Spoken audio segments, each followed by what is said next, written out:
नमस्कार। आज के इस विश्लेषण में एक ऐसे टॉपिक को डिकोड किया जाएगा जो सुनने में किसी सरकारी फाइल जैसा जटिल लगता है, पर असल में ये हमारी इकोनॉमी की एक बहुत ही मजबूत नींव है। आज हम भारतीय मार्ग परिवहन ब्रोकर ऑफिस के इस भारी भरकम सिस्टम को बिल्कुल सरल भाषा में समझेंगे। सुनने में लगता है ना कि ये कितना उलझा हुआ नेटवर्क होगा, लेकिन इस चर्चा में इस पूरे लॉजिस्टिक्स के जाल को 4 आसान हिस्सों में तोड़कर देखा जाएगा। तो चलिए बिना किसी देरी के सीधे मुद्दे पर आते हैं। इस पूरे इकोसिस्टम को समझने के लिए इसे इन 4 बिंदुओं में बांटा गया है। पहला, मार्ग परिवहन आखिर है क्या? दूसरा, इसमें एक ब्रोकर का असली रोल क्या होता है? तीसरा, ब्रोकर ऑफिस काम कैसे करता है? और चौथा, सबसे अहम हिस्सा, इस सेक्टर के खतरे और सावधानियां। बस इतना ही। तो पहले बिंदु से शुरुआत करते हैं। मार्ग परिवहन क्या है? ये बेसिकली हमारे इंडियन रोड ट्रांसपोर्ट का फाउंडेशनल पिलर है। मार्ग परिवहन का सीधा सा मतलब है सड़क के रास्ते सामान या लोगों को एक जगह से दूसरी जगह सेफली ले जाना। लेकिन यहाँ एक बहुत बड़ा कैच है। ये कोई आम खुला बाजार नहीं है। भारत में इस पूरे सिस्टम को सरकार बेहद स्ट्रिक्टली कंट्रोल करती है। आरटीओ के कड़े नियम होते हैं, स्पेसिफिक लाइसेंसेस लेने पड़ते हैं और हर तरह की कार्गो मूवमेंट के लिए खास परमिट्स निकलवाने पड़ते हैं।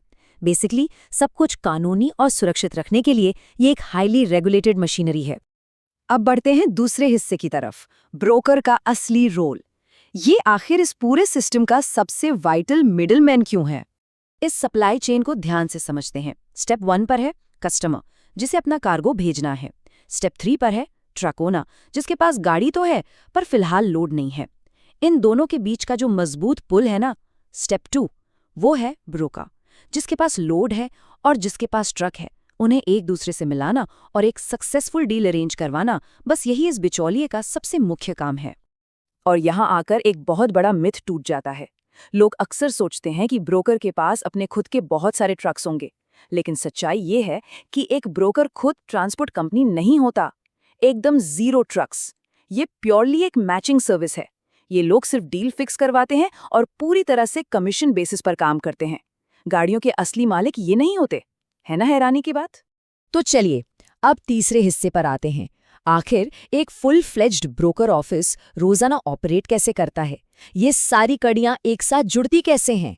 अगर एक टिपिकल ऑफिस का डेली रूटीन देखा जाए तो उनका पहला काम है गुड्स ट्रांसपोर्ट के लिए सही ट्रक अरेंज करना और अलग अलग ट्रक ड्राइवर्स के नेटवर्क से संपर्क बनाए रखना। दूसरा, ट्रांसपोर्ट डील सेट करना, जो कि 100% कमीशन बेसिस पर चलती हैं। और एक और बहुत बड़ा काम है लीगल और डॉक्यूमेंटेशन सपोर्ट देना। उदाहरण के लिए भारतीय परिवहन जैसी एजेंसीज सिर्फ गाड़ियां अरेंज नहीं करती, बल्कि पेपर वर्क और परमिट्स के झमेलों को भी हैंडल करती हैं ताकि मूवमेंट बिल्कुल स्मूथ रहे।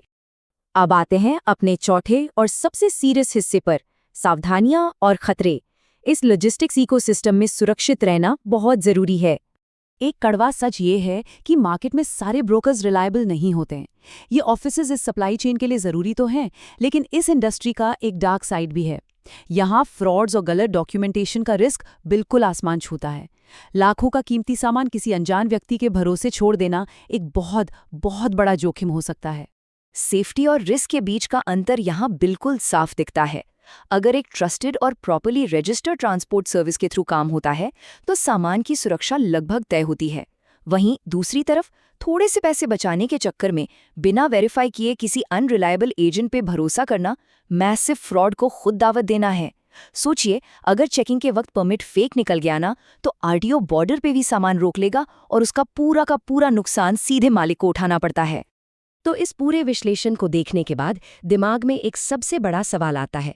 जब धोखाधड़ी का रिस्क इतना हाई है, तो अगला ट्रांसपोर्ट सर्विस चुनते वक्त ये कैसे इंश्योर किया जाए कि वो वाकई रजिस्टर्ड और रिलायबल है? एक सिंपल सा वैलिड जीएसटी नंबर चेक करना और उनके फिजिकल ऑफिस को वेरीफाई कर लेना आगे आने वाली किसी भी बड़ी मुसीबत से बचा सकता है।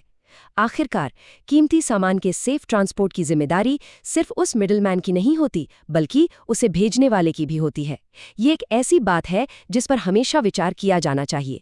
आज के इस डीप डाइव में बस इतना ही। ऐसे ही कॉम्प्लेक्स टॉपिक्स को आसान भाषा में समझने के लिए जुड़े रहिए।